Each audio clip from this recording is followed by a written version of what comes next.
the man who authorities say was killed after attempting to gun down several police officers in Harrisburg, Pennsylvania, is not a terrorist, a family member told ABC News on Saturday. A day after Ahmed El-Mufti allegedly opened fire in what officials said was a deliberate attack on multiple police officers Friday, his Ahmed Saw-Alam told ABC News that El-Mufti was a timid family man. "He is a chicken," Saw-Alam, who described himself as El-Mufti's ex-brother-in-law said. "He is not a terrorist." He said the 51-year-old El-Mufti was a native of Egypt and had 2 children with his wife, from whom he has been estranged for about 6 years.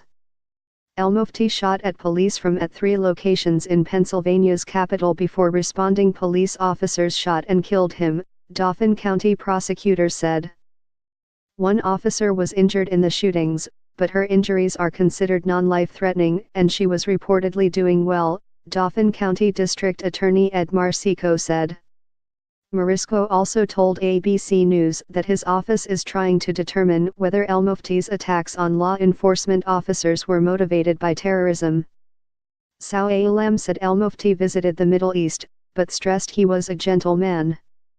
Dauphin County prosecutors, Marisco said, are looking closely at an October trip to the Middle East that El-Mufti took, and want to know where he was living, which houses of worship he possibly attended, and whether he was employed when he allegedly attempted to attack the cops.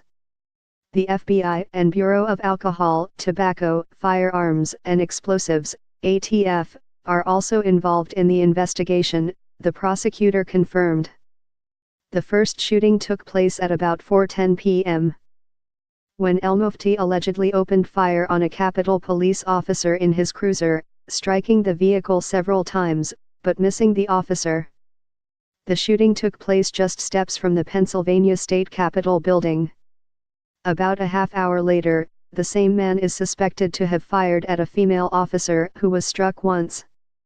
Capitol Police pursued the suspect to a residential area, who then allegedly opened fire on them with 2 handguns, Marsico said. The officers fired back, striking and killing the suspect. None of the officers was struck. Marsico said there was no doubt the man was targeting police officers. "We are asking the public if they have any information about Mr. El-Mufti to please call 911 and let us know, anyone that has any information about him," Marsico said at a Friday night press conference. This could have been a really tragic incident, with this individual firing many shots at police cars in downtown Harrisburg in the midst of rush hour traffic on Friday afternoon, and then coming up here in a residential neighborhood and firing again many shots. When asked about specific ties to terrorism, Marsico said an investigation would reveal that information, and cautioned, "We don't want people to run wild with speculation." At first it sounded like firecrackers, eyewitness Michael Burton told Harrisburg ABC affiliate WHTM. "Then I heard like a barrage of shots and I assumed that's when officers shot back. We got to the alley up there and the cop was there, he had his long rifle out.